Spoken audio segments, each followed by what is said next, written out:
Assalamualaikum warahmatullahi wabarakatuh. Perkenalkan, nama saya Namia dengan NPM 2040501023 dari lokal A1, mahasiswi Fakultas Hukum angkatan 2020. Maksud dari dibuatnya video ini adalah untuk memberikan jawaban saya atas pertanyaan PTS yang telah diberikan.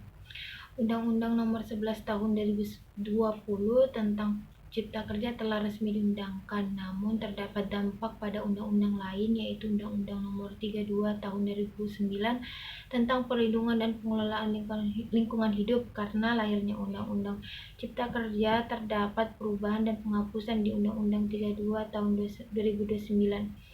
Beberapa poin yang diubah antara lain: yang pertama, izin lingkungan.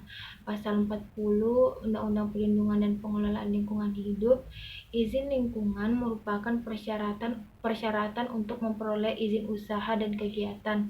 Dalam hal izin lingkungan dicabut, izin usaha atau kegiatan dibatalkan, usaha dan kegiatan mengalami perubahan, penanggung jawab usaha atau kegiatan wajib memperbarui izin lingkungan.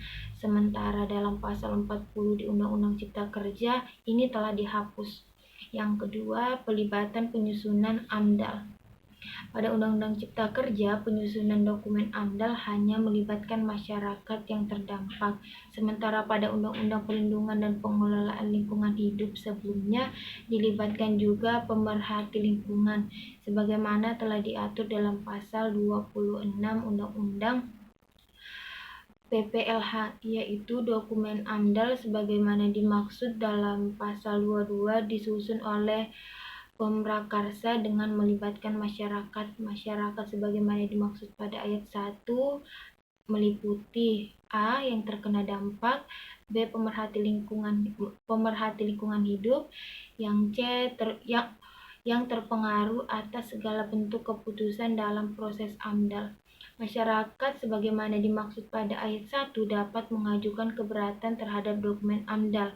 Sedangkan dalam Undang-Undang Cipta Kerja, dokumen AMDAL sebagaimana dimaksud dalam pasal 22 disusun oleh Pemrakarsa dengan melibatkan masyarakat. Penyusunan dokumen AMDAL tersebut dilakukan dengan melibatkan masyarakat yang terkena dampak langsung terhadap rencana usaha dan atau kegiatan. Ketentuan lebih lanjut mengenai proses pelibatan masyarakat sebagaimana dimaksud pada ayat 2 diatur dalam peraturan pemerintah. Yang ketiga, tanggung jawab limbah B3. Dalam pasal 88 Undang-Undang Cipta Kerja dihapus bagian bertanggung jawab mutlak atas kerugian terjadi tanpa pembuktian unsur kesalahan.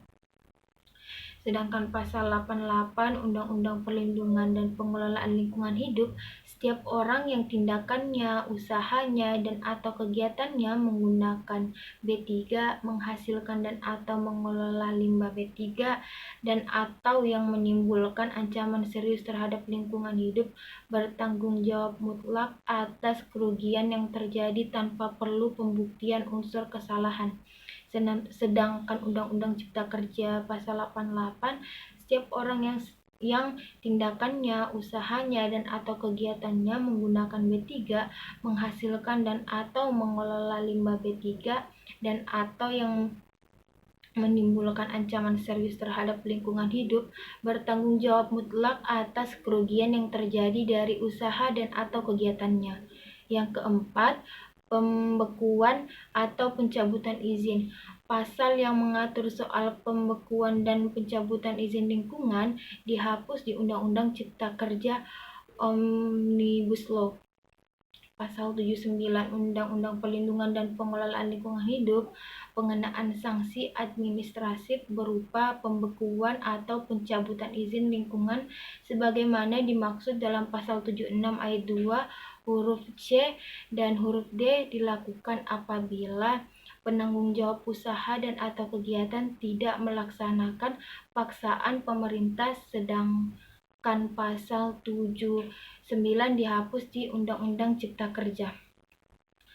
Jadi pendapat saya di sini, Undang-Undang Cipta Kerja yang disusun menggunakan pendekatan Omnibus Law mencoba menghimpun dan mengintegrasikan undang-undang yang mayoritas berbeda prinsip satu dengan yang lainnya. Pendekatan Omnibus Law ini dibuat dengan harapan agar mampu mereformasi perizinan agar lebih sederhana, mudah diperoleh oleh pelaku usaha, dan memberikan dampak bagi penyerapan tenaga kerja serta pertumbuhan ekonomi. Sekian dari jawaban saya, kurang dan lebihnya mohon dimaafkan. Wassalamualaikum warahmatullahi wabarakatuh.